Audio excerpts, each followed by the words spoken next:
Hey y'all, Kinetic MC, Young Clooney, Stank Abbott in the house. I'll have tons of nicknames, it's never gonna end.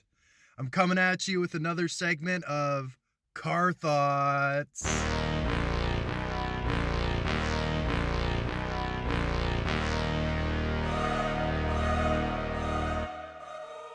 And today's topic for Car Thoughts is ghosting. Now, if you're not familiar with ghosting, it happens in life and a lot in dating. And ghosting is when you message somebody, you text them or call them, and they never get back to you. They just drop off the face of the earth. Where did they go? You know they didn't leave, like they're still online. The little green dot is still on their social media account. They're still there. They just don't want to get back to you. And you catch feelings about this sort of stuff if you let it. But there are different levels of ghosting, so let's talk about those. One level of ghosting is unintentional. Like, this happens, and this is a forgivable type of ghosting. It's when you text a friend or date and they don't get back to you for a couple of hours. Shit, maybe even 6 hours they don't get back to you, but they do get back to you eventually. Maybe they ate a good edible, good weed brownie or something, and like they just lost track of time, and it's like, oh, sorry, like here's my text back, and that's acceptable. For these situations, the one thing that's really helped me is not looking at my phone so much. So if I text a friend and I expect an instant response from them, that's a bit convoluted. You shouldn't expect an instant response, and you should be filling your time. What are you doing just staring at your phone all day anyways? Like, go do something constructive. Go make art, read a book, or just don't care so much about the phone. That's been one helpful thing for me. So that is accidental ghosting. Now, the next level is intentional ghosting. Now, this happens a lot with dating, especially in the first few conversations with somebody, if you just started texting someone, or after the first date.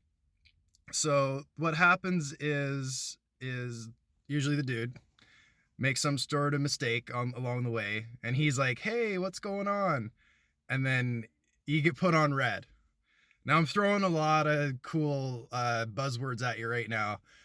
Being put on red basically means they looked at your message, they seen you message them, but they have no intention of messaging you back. And that's a funny one too. Like, you're like, huh, okay, that's cool, but it's not really. But you have to accept it, because a lot of people think that ghosting isn't closure. It is far from the truth. Ghosting is closure because a non-response is still a response. All right, I'm going to say that again. A non-response is still a response, and a strong one. It actually means that they don't really care about your feelings, and it means that your time isn't worth their time. Period. Like, and you can argue, no, that's not the truth. I care. No, you put effort into things that you want to do, or into people you want to see. That's it. Clear cut. Like, if you don't care about something, you put zero effort into it. And the other person has to realize and detach from this. You have to detach and just go do your own thing. And that's the cure all for this. Just make yourself so productive that you actually kind of become the one that ghosts people a little bit. And it's once again, this one's unintentional because your life is so busy. Like, oh crap, like I'll get back to them. So a big key is just not taking any of this personally and letting go when it does happen to you. One more thing. This is going to be a longer segment, so this one's going to be fun to edit. It's called flaking. Flakiness. Being a flake. The passion flaky. And this one kind of sucks, because you make plans with somebody, whether it's a date or a friend, and they like back out at the last minute. Now, when this happens consistently with the same person, and usually there's like an excuse. There are valid excuses for this, and there are invalid ones, but you don't know which one it is until you do the follow up. Now, the follow up to flakiness, if someone says, "Oh, yeah, my cousin's hamster just passed away and we're going to his funeral," and you're like, "All right, that's cool. Uh, let's reschedule. Let me know when you're free." And you send that text. That's the only text you should send to that. And maybe my condolences for the dead hamster funeral.